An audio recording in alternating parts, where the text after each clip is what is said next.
நற்செய்தி வாசகம்.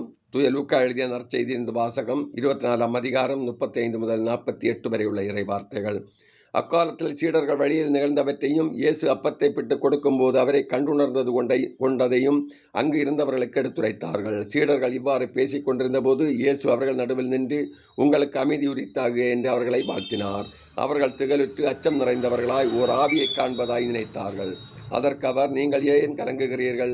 ஏன் இவ்வாறு உங்கள் உள்ளத்தில் ஐயம் கொள்கிறீர்கள்? என் கைகளையும் என் கால்களையும் பாருங்கள், நான் தானே, என்னை தொட்டு பாருங்கள், என்று எனக்கு எலும்பும் சதையும் இருப்பதை காண்கிறீர்களே, இவை ஆவிக்கு கிடையாதே என்று அவர்களிடம் கூறினார். இப்படி சொல்லி தம் கைகளையும் கால்களையும் அவர்களுக்கு காண்பித்தார். அவர்களோ மகிழ்ச்சி மேலிட்டு நம்ப முடியாதவர்களாய் வியப்புக்குள்ளாகி இருந்தார்கள். அப்போது அவர் அவர்களிடம், உண்பதற்கு இங்கே உங்களிடம் ஏதேனும் உண்டா என்று கேட்டார். அவர்கள் வேக வைத்த மீன் துண்டு ஒன்றை அவரிடம் கொடுத்தார்கள்.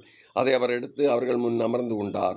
பின்பு அவர் அவர்களை பார்த்து, மோசையின் சட்டத்திலும் இறைவாக்கினர் நூல்களிலும் திருப்பாடல்களிலும் என்னை பற்றி எழுதப்பட்டுள்ள அனைத்தும் நிறைவேற வேண்டும் என்று நான் உங்களோடு இருந்தபோதே உங்களுக்கு சொல்லி இருந்தேன் என்றார்.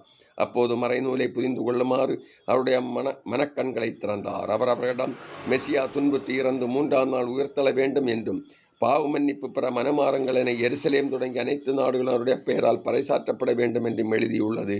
இவற்றுக்கு நீங்கள் சாட்சிகள் என்றார். இது கிறிஸ்து வழங்கும் நற்செய்தி. கிறிஸ்துவே உமக்கு புகழ்.